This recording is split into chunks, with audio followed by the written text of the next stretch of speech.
Hi, Patricia Brewer here, the creator of the Focus on Fun Pathway, and I've just got something I want to share with you that really could save you some vet bills, or even, I'll go so far as to say, it could save your dog's life. Yesterday I was out for a walk with my two dogs and I wasn't really paying attention to what they were doing. They were just walking on a loose leash and suddenly the leash pulled tight, and when I turned around there was Buddy sitting like he is sitting now, looking at something, and when I investigated it was a cooked chicken bone. Now from that point we spent the next 5 minutes going around that park pointing out cooked chicken bones. I picked up 12 of them. Now these are really dangerous for dogs if they eat them, but I didn't have the problem of worrying about my dogs eating those chicken bones because I have trained them. If they see food, they sit and show me they've found food. They don't gobble it down. Now, why is this very different to what most people are doing with the leave it cue?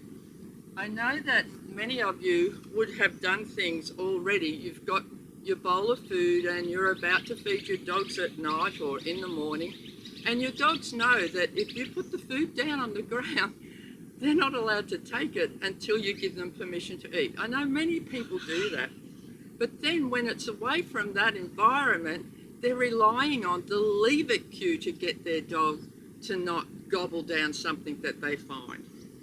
Now here's the problem with that. If you don't see your dog's going to start to eat something, or that your dog is eating something, they've eaten it before you've had time to say the leave it cue.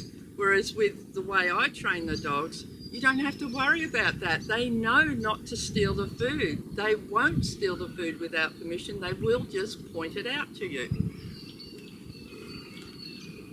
Now Clipper, I think, hey Clip, I think you could come back over here. Good boy. So I'm really urging everybody to change what you're doing. Move away from the leave it cue. I mean, you don't have to abandon it. It's fine if you see your dog's going to steal the food. But see, Clipper's thinking he might take this food now. And I'm not going to tell him to leave it. I'm just going to not let him have it. So from that point, all it is a matter of taking it a step further, and I'll give you a little demonstration of what you can see you can achieve really very quickly. When Buddy learnt this, what I'm about to demonstrate is 2 training sessions of 3 minutes each. That's all it took, and then from then on we're out on our walks playing the same game, and now he's become quite solid with it. A piece right in front of him.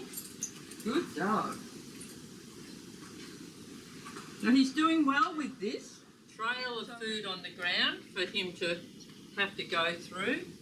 Lots of different pieces. I've purposely put him away so he doesn't know this is happening.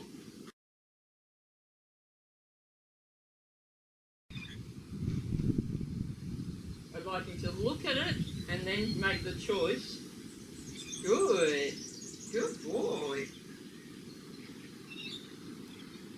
Good job. Yeah. So the reason I'm so passionate about this is at the moment there is so many dogs dying from picking up baits, and if everybody would train their dog to just ignore the food if they find the food, these dogs wouldn't be dying. And I know it's become a huge thing. My favourite dog-friendly beach now has a 1080 sign posted on it. A children's playground now has a 1080 sign posted on it. It's just creeping in everywhere, and the problem is birds pick up these baits and drop them anywhere. So even if you avoid the area with the sign, you can't be guaranteed that your dog won't come across a bait. Not to mention that other people are purposely baiting dogs. But even the case of the chicken bone, if Buddy had have eaten that chicken bone, the chances are high that I would have been spending my morning at the vet's, because chicken bones are dangerous for dogs, and there's so many other things dogs will gobble down. The catalyst for change for me was the day that Blue vomited up a fish hook. I didn't see him, I don't think you're going to have that.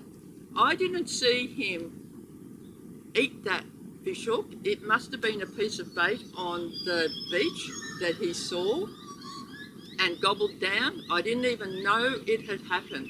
And that was when I changed from training dogs to leave at cue to training dogs to just ignore food.